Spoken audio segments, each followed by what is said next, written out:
Hi friends, welcome back to Sikdar's academy. Sikdar's একাডেমিতে সবাইকে স্বাগত। এই ভিডিওতে আমরা আলোচনা করব যে 25% ডিএ নয়, শুধুমাত্র 25% দিলেই হবে না, সুদসহ 100% ডিএই আদায় করে ছাড়ব, এমনটাই কিন্তু জানা যাচ্ছে। সংগ্রামী যৌথ মঞ্চের তরফ থেকে ভাস্কর ঘোষ তিনি কিন্তু আজ বক্তব্য রেখেছেন এবং এছাড়াও অনেক গুরুত্বপূর্ণ বিষয়ে তিনি আলোচনা করেছেন, অনেক গুরুত্বপূর্ণ বিষয় নিয়ে তিনি বলেছেন। বিস্তারিত এই ভিডিওতে আমরা জানব। সমস্ত সরকারি কর্মচারীদের জন্য বিশেষ গুরুত্বপূর্ণ হতে চলেছে এই ভিডিওটি শেষ পর্যন্ত দেখুন।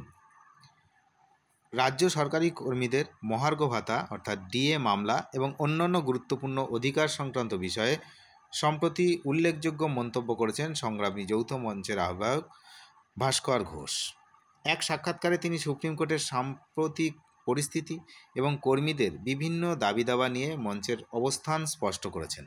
সবচেয়ে গুরুত্বপূর্ণভাবে তিনি জোর দিয়ে বলেছেন যে বকেয়া ডিএ 100% সুদ সহ আদায় হবে। খুবই গুরুত্বপূর্ণ, 100% সুদ সহ আদায় হবে।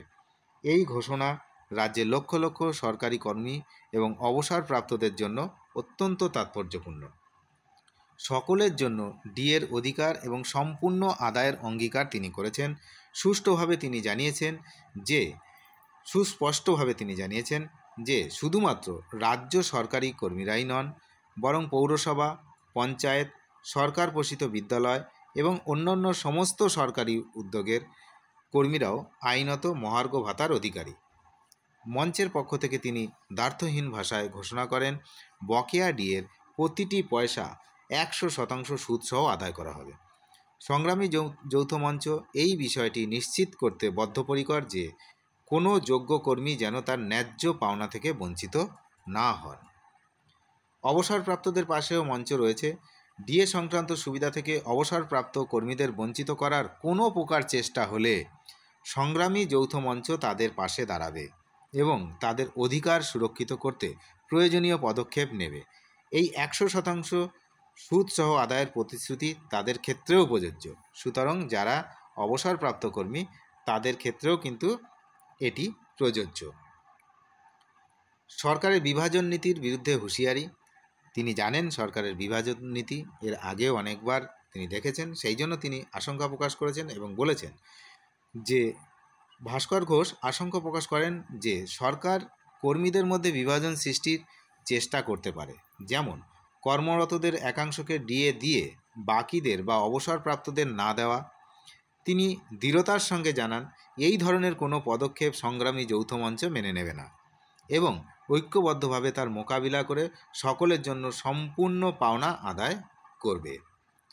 চালু হবে হেল্পলাইন নম্বর, খুবই গুরুত্বপূর্ণ বিষয়, যেটি আমি ভিডিওর শুরুতেই বলেছিলাম যে আইনি ও আন্দোলনিক সমর্থন যদি কোনো ক্ষেত্র যেমন পুরসভা, পঞ্চায়েত বা সরকারি আন্ডারটেকিংয়ের কর্মীদের ডিএ থেকে বঞ্চিত করার চেষ্টা করা হয়, মঞ্চ তাদের জন্য আইনি লড়াই এবং আন্দোলন উভয় ক্ষেত্রেই পূর্ণ সমর্থন যোগাবে। এই উদ্দেশ্যে শীঘ্রই একটি বিশেষ হেল্পলাইন নাম্বার চালু করার কথাও তিনি উল্লেখ করেন, যার মাধ্যমে কর্মীরা পরামর্শ ও সাহায্য চাইতে পারবেন। খুবই গুরুত্বপূর্ণ বিষয় এটা যে একটি হেল্পলাইন নাম্বার চালু করার কথা তিনি বলেছেন। সেখানে কিন্তু সরাসরি সবাই সুযোগ সুবিধাটা নিতে পারবেন, সাহায্য চাইতে পারবেন সংগ্রামী যৌথ মঞ্চের কাছ থেকে। আইনি লড়াইও তারা লড়বেন, আন্দোলনিক সমর্থনও তারা করবেন, এমনটাই কিন্তু তিনি জানিয়েছেন। ভাস্কর ঘোষের এই বলিষ্ঠ বক্তব্য এবং 100% সুদসহ ডিএ আদায়ের প্রতিশ্রুতি সরকারি কর্মীদের মধ্যে নতুন করে আত্মবিশ্বাস জুগিয়েছে। ডিএ মামলা শুধু আর্থিক প্রাপ্তিই নয়, এটি সরকারি কর্মীদের অধিকার এবং সম্মানের প্রশ্ন হয়ে দাঁড়িয়েছে। সংগ্রামী যৌথ মঞ্চের এই সক্রিয় ভূমিকা এবং সুস্পষ্ট অবস্থান রাজ্যের সরকারি প্রশাসনিক পরিকাঠামোর সঙ্গে যুক্ত সকলের জন্যই গুরুত্বপূর্ণ। বিশেষত বিভিন্ন সরকারি ক্ষেত্রের কর্মীদের যেমন আন্ডারটেকিং, পুরসভা, পঞ্চায়েত, শিক্ষক এবং অবসরপ্রাপ্তদের অন্তর্ভুক্ত করার বার্তাটি অত্যন্ত ইতিবাচক পদক্ষেপ হিসেবেই দেখছেন সংশ্লিষ্ট মহল। এখন দেখার একটা বিষয় সেটা হচ্ছে যে এই যে পরিস্থিতি সৃষ্টি হয়েছে, রাজ্য সরকার কী পদক্ষেপ নেয় এবং সংগ্রামী যৌথ মঞ্চের পরবর্তী কর্মসূচি কী হয় সেদিকে কিন্তু আমরা নজর রাখছি। আপনারাও নজর রাখুন শিকদার্স একাডেমিতে। যদি চ্যানেলে প্রথমবার হন অবশ্যই চ্যানেলটিকে সাবস্ক্রাইব করে রাখবেন এরকম লেটেস্ট আপডেট পাওয়ার জন্য। ধন্যবাদ।